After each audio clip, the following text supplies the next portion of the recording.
Night আছে তো মাল শিপমেন্ট যাবে বুঝছেন, নাইট করতে হবে। তো তো একা ভয় পায়, আপনি একটু আজকে ওনার কাছে থাকেন এই রুমে। ও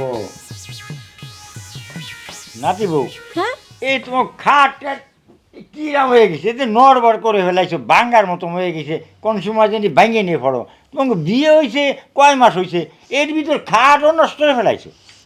আর বলবেন না দাদা, আপনার নাতি মনে করেন গাড়ি চালানো শুরু করলে থামাথামি করে না, খাট তো ভাঙবেই।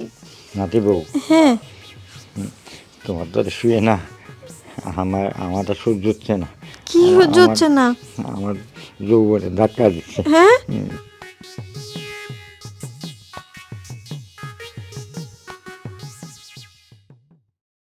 জান শোনো, কি হলো? আমার না আজকে নাইট আছে, হ্যাঁ কালকে মাল শিপমেন্ট যাবে তো এই জন্য আজকে নাইট করতে হবে। আচ্ছা, তোমার কি প্রতিদিনই নাইট থাকে? একটা না একটা বাহানা তুমি করবাই, মানে রাত হইলেই তোমার বাহানা, মানে বাসা থেকে বের হওয়ার জন্য তাল বাহানা চলবেই। আর কতদিন এই নাইট আছে, কাজ আছে, শিপমেন্ট যায়নি, মাল রেডি হয়নি, এগুলো শুনতে না আমার ভালো লাগে না। তোমার আজকে কোথাও যাওয়া হবে না, তুমি আমার কাছে থাকবা। আচ্ছা, এইটা কথা বললা তুমি, না গেলে চাকরি থাকবো বলো? আর চাকরি সারা- থাকলে আমরা কি করে চলবো বলো? চাকরি না তো থাকলে? দিনেও তো ডিউটিতে থাকো, তাহলে আমি সময়টা পাবো কখন? তুমি দিনেও কাজ করবা, রাতেও কাজ করবা, তাহলে আমাকে কখন সময় দিবা বলো? শোনো লক্ষ্মীটি, আজকে রাতটা তুমি একটু কষ্ট করে থাকো, তারপর থেকে আর নাইট করবো না। স্যারকে বলবো স্যার আমার আর নাইট দেন না। দেখো, আমি এই একা একা এত বড় রুমে থাকতে পারি না, তুমি খুব ভালো করে জানো আমি রাতে ভয় পাই। তুমি নাইটে গেলে আমি কিভাবে ঘুমাবো বলো? শোনো লক্ষ্মী, তোমার কোনো ভয় নেই, তুমি ভয় পাও কেন বলো? তুমি না তুমি ছোট মানুষ বলো। আমার ভয় করে, তুমি যাবা না।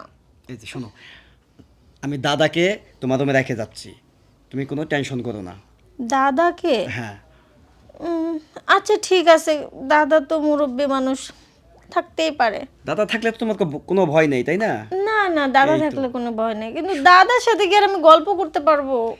গল্প করবে দাদা, দাদা আগে যুগের মানুষ না, পুরানা পুরানা সুন্দর সুন্দর গল্প করবে, তারপর তুমি ঘুমাইসে যাবে, দেখবে সকাল হয়ে গেছে, সকালে তো আমি চলে আসবো। আর স্যারকে বলবা নাইট করবো না আমি আর কোনো দিন, ঠিক আছে? আচ্ছা আজকে রাতটাই। লক্ষ্মী দাদা, দাদা একটু এইদিকে আসেন, আমাদের রুমে আসেন। দাদা কই? কি হয়েছে তোদের আবার কি হলো? দাদা হুম। ওই যে আমার আজকে নাইট আছে তো হুম। মাল শিপমেন্ট যাবে বুঝছেন, নাইট করতে হবে। তো তো একা ভয় পায়, আপনি একটু আজকে ওনার কাছে থাকেন এই রুমে। ও নাতিবুর কাছে আমার শোয়া লাগবে?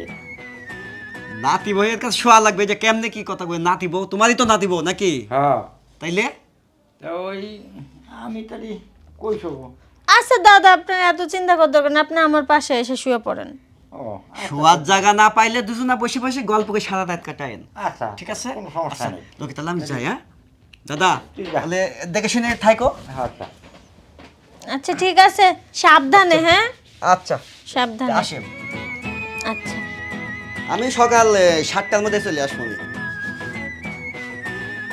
আচ্ছা দাদা, বসেন বসেন। আচ্ছা বসলাম। নাতি বউ, হ্যাঁ এই তোমার খাটটা কিরাম হয়ে গেছে, এতে নড়বড় করে ফেলাইছো, ভাঙ্গার মতো হয়ে গেছে। কোন সময় যদি ভাঙিয়ে নিয়ে পড়ো। তোমাকে বিয়ে হয়েছে কয় মাস হয়েছে, এর ভিতর খাটও নষ্ট করে ফেলাইছো। আর বলবেন না দাদা, আপনার নাতি মনে করেন গাড়ি চালানো শুরু করলে থামাথামি করে না, খাট তো ভাঙবেই। ও নাতি গাড়ি বেশি চালায়?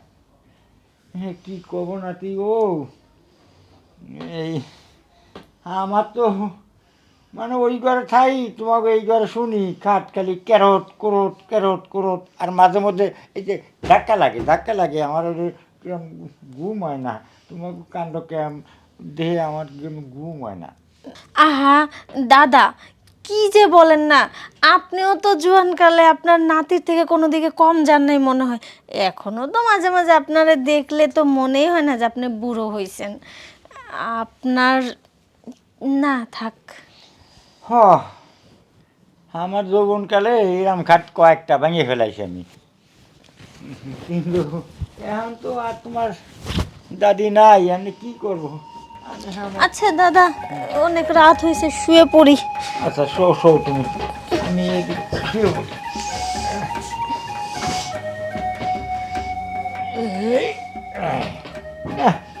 খাটটাই ভাঙিয়ে ফেলা দিছে। আর 2-4 দিন গেলে মনে হয় এটা থাকবেই না। নাতি বউ, হ্যাঁ দাদা। একটু আগে শুই।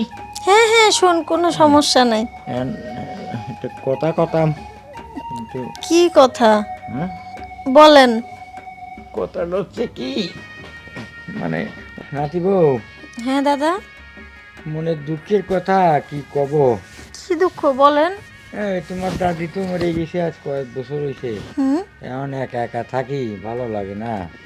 এখন তুমিও যেভাবে গৌরব ফেরো, আমার দেহে যৌবনে আমার শরীরটা টক বক করে।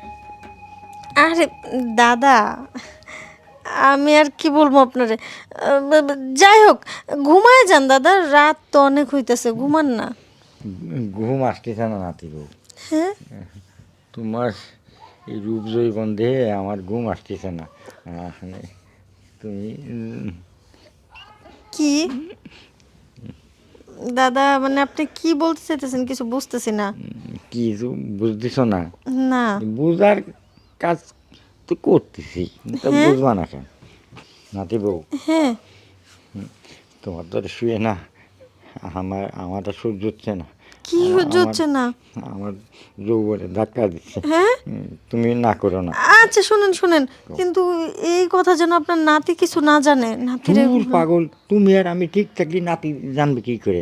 আমরা দুজনে যা করি কেউ জানবে না। সত্যি তো দাদা। হ্যাঁ। কিন্তু আরেকটা কথা, আপনার নাতি যদি এখন হুট করে আইসা পড়ে তখন? আসবে কি, আসে দরজা তো লক করবে, দরজা তো দিয়ে থুইছি। ও মানে আমার আবার ভয় লাগে তো। আর কোনো ভয় নেই, আচ্ছা ঠিক আছে, আপনার নাতি যেন কিচ্ছু না জানে। হ্যাঁ জানবে না। আচ্ছা ঠিক আছে। কিন্তু দাদা, তাই বলে কিন্তু সব সময় না, এই শুধু আজকেই। আচ্ছা।